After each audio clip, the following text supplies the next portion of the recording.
subject, Islamic Banking and Finance at La Trobe University. My proposal was rejected. Hey, Professor Ishaq, you're bringing Islamic terrorism into the universities.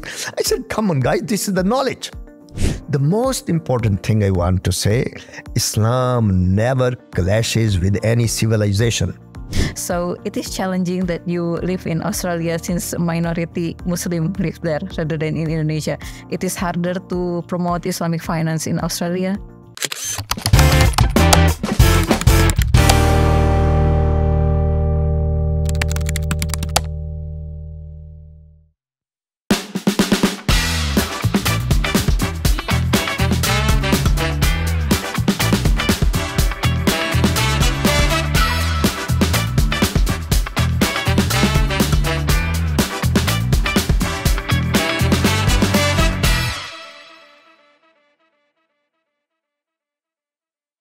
Assalamualaikum warahmatullahi wabarakatuh. Welcome to our first podcast. My name is Ratna Komalasari. You may call me Ratna. So today we have our special guest who come all the way from La Trobe University, but I won't mention his name first. I'll let you give you a brief explanation about his career so far. So he is expert in Islamic finance, econometrics, as well as statistics.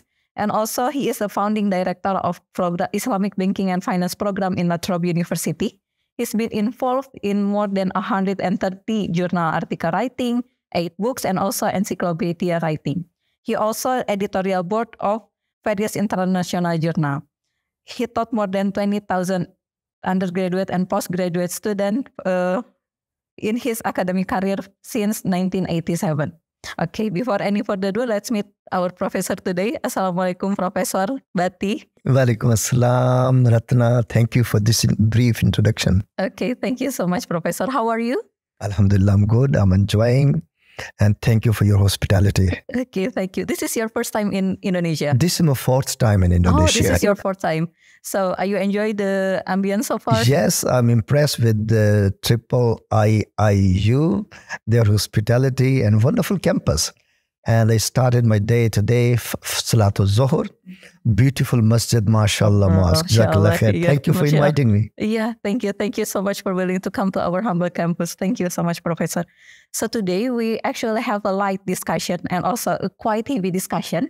But before we start to the heavy discussion, we would like to hear from your opinion about Islamic finance, econometrics, statistics, etc. So to brief introduction, could you give us a brief introduction about Islamic finance, econometrics, as well as statistics, and why do you interest in this field? Actually, basically, when I started my career, I started in International Islamic University, Islamabad, Pakistan, as a lecturer. So being a lecturer, I supposed to attend Islamic economics and Islamic finance lecture from famous scholars like Professor Khurshid Ahmed and Fahim Khan and Sayyid Tahir. They were our teachers. As a staff member, we must attend some of the Islamic economics lecture. But the problem is when I passed my TOEFL and GRE, and I started applying for PhD scholarships, I got my admission in Department of Statistics and Applied Probability. So that means fully funded by the Canadian government. And I said, hey, I cannot do in economics or Islamic economics because Islamic economics in those days was an emerging area. It was just starting. I'm talking in 1985. So I went to do my master at the University of Alberta in probability and statistics, where I learned probabilistic models of financial econometrics as well. So this forced me to be in statistics and econometrics, though my basic training was in Islamic economics. But I keep in my head, whenever I get a chance, I will try to marry these subjects together with the computer applications so that a modern Islamic economics and finance expert can innovate some of the new products for Islamic finance portfolio. I succeeded in 2007 and 8 when global financial crisis hit the world. MashaAllah, so you entering the econometrics field, it's not by your intention. Yes. Great. But you do because I got a scholarship. Yeah. Free education scholarship, and I cannot refuse it, you know. Yeah. But you're doing really well in econometrics as well, Professor. Yes, thanks. Yeah.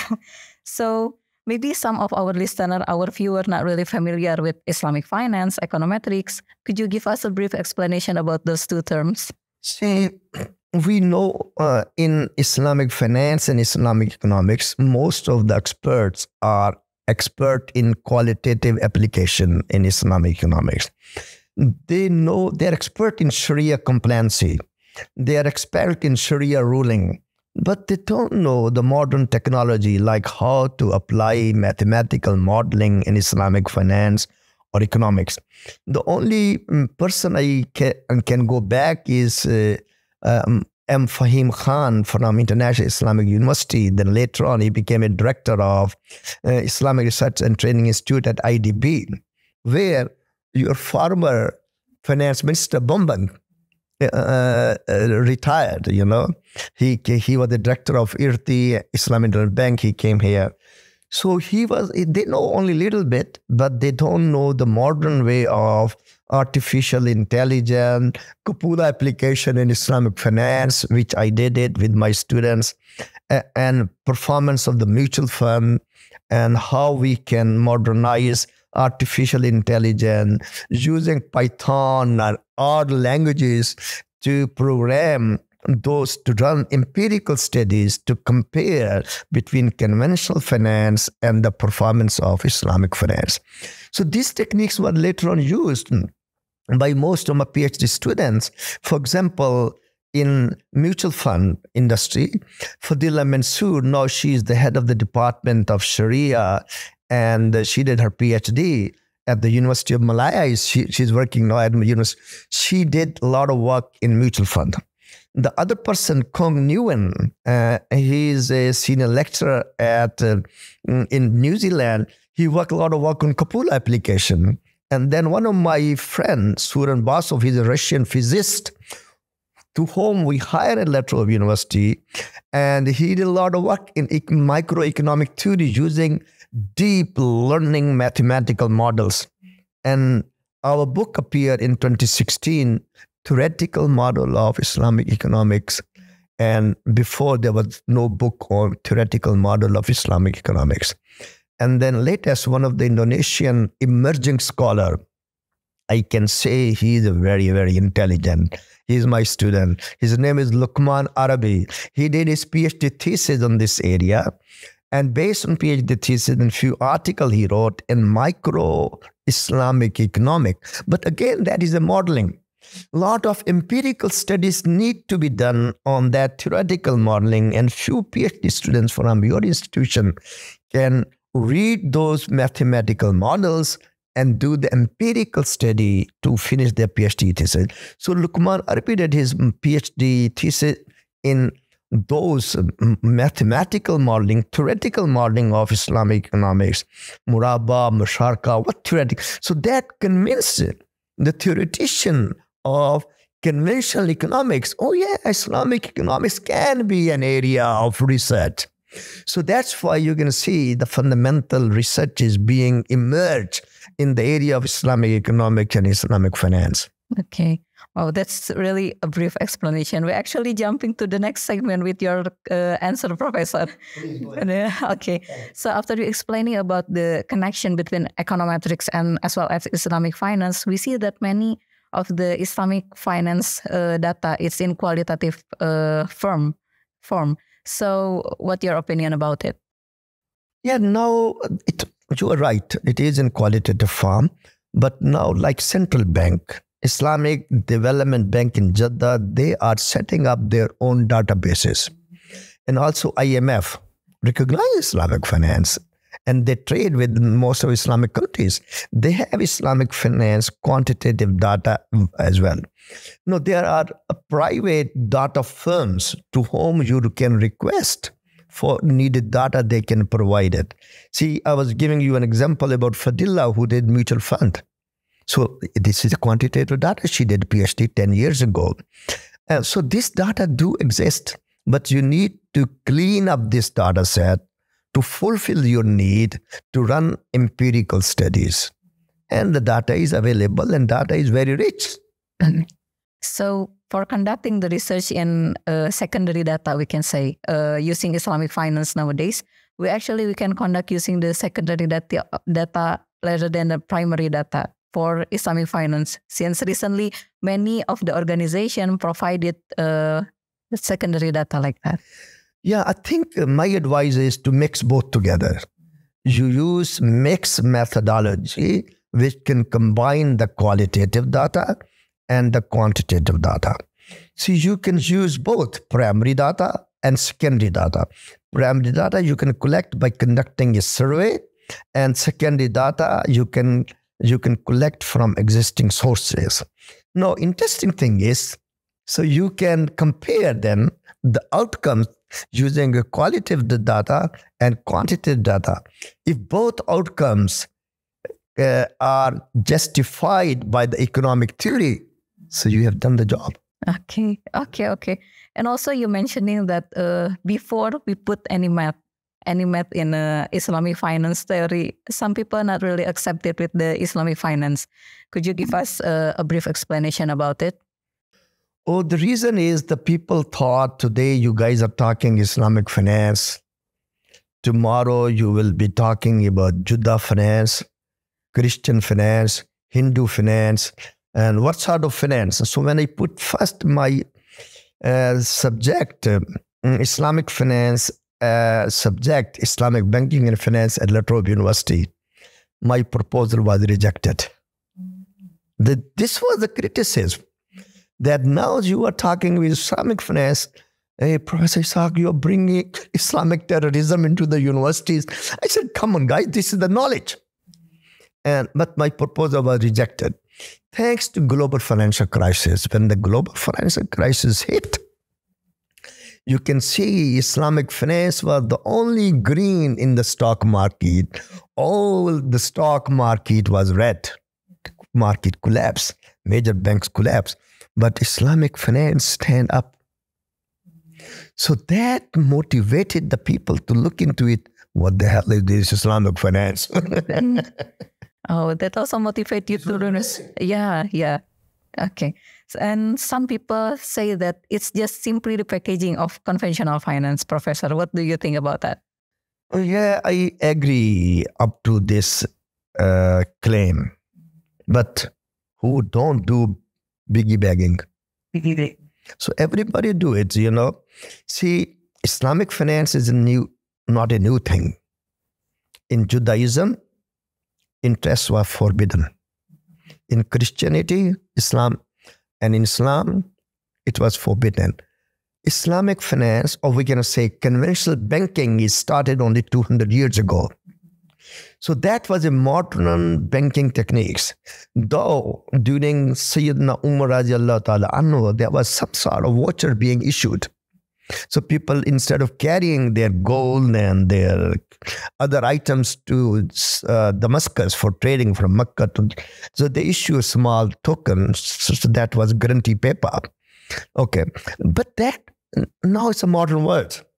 People starting looking into the modern banking system, and Islamic finance thought is a good tool to use as a biggie bag so that we can start something.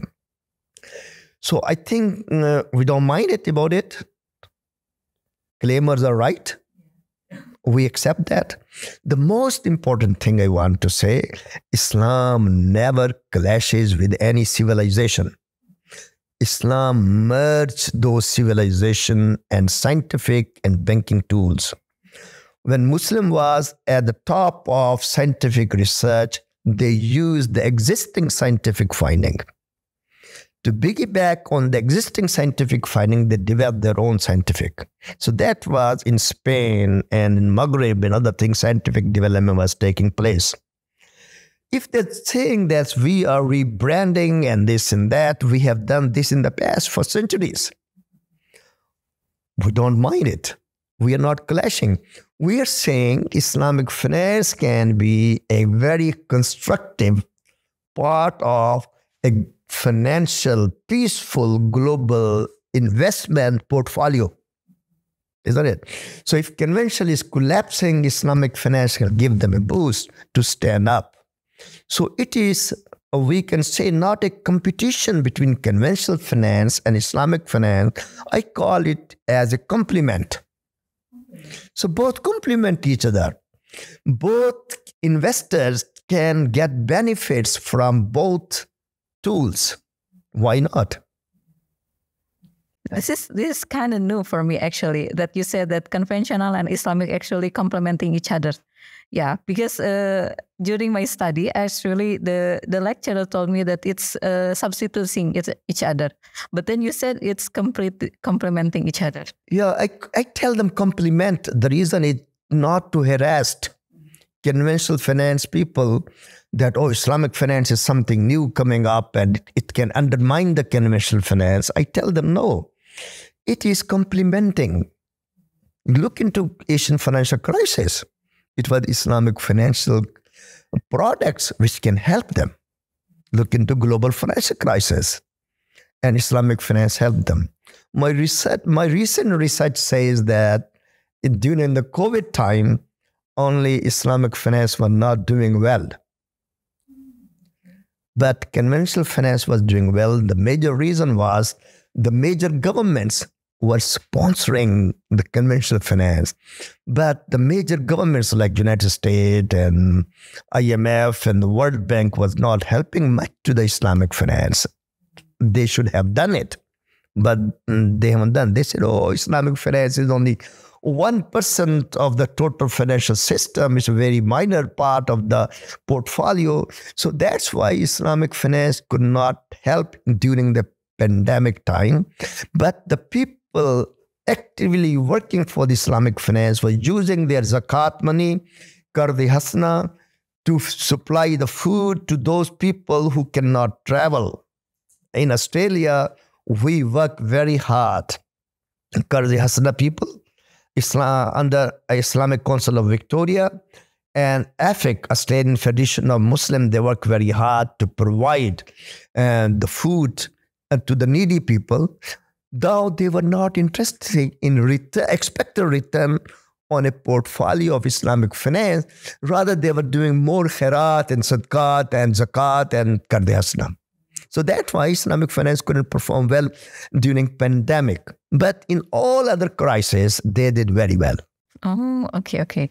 Now, I see that many instruments from Islamic finance, we see banking, you mentioning Qardul Hasan, as well as a mutual fund.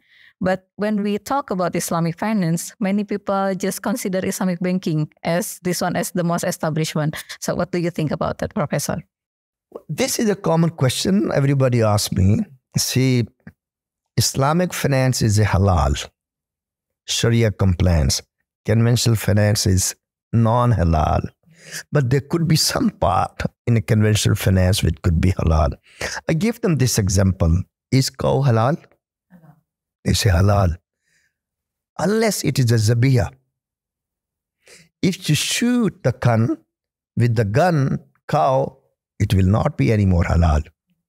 So the Islamic finance is like you own it, then you sell it, trade, it is halal. But if you sell it on riba, it is haram. And also from you mentioning the Qardul Hasan, Professor. Some of the professor in another occasion that told me that Qardul Hasan is actually the main or the root from Islamic finance rather than the banking system. So what do you think about it, Professor? I agree with them. Qardi Hasna is a separate thing. But some of the banks allocate some funds which can be devoted toward Qardi Hasna. In Australia, it's a very strict law. If you give a Qardi Hasna for, say, $5,000, you have to take only $5,000 back. No application fees, no interest at all, no gift to be given to the person who is in charge of Qardi Hasna. That's it. Oh, okay. So it is, I don't know how in Australia, actually. I only know how the ambience in Indonesia. So it is challenging that you live in Australia since minority Muslim live there rather than in Indonesia. It is harder to promote Islamic finance in Australia.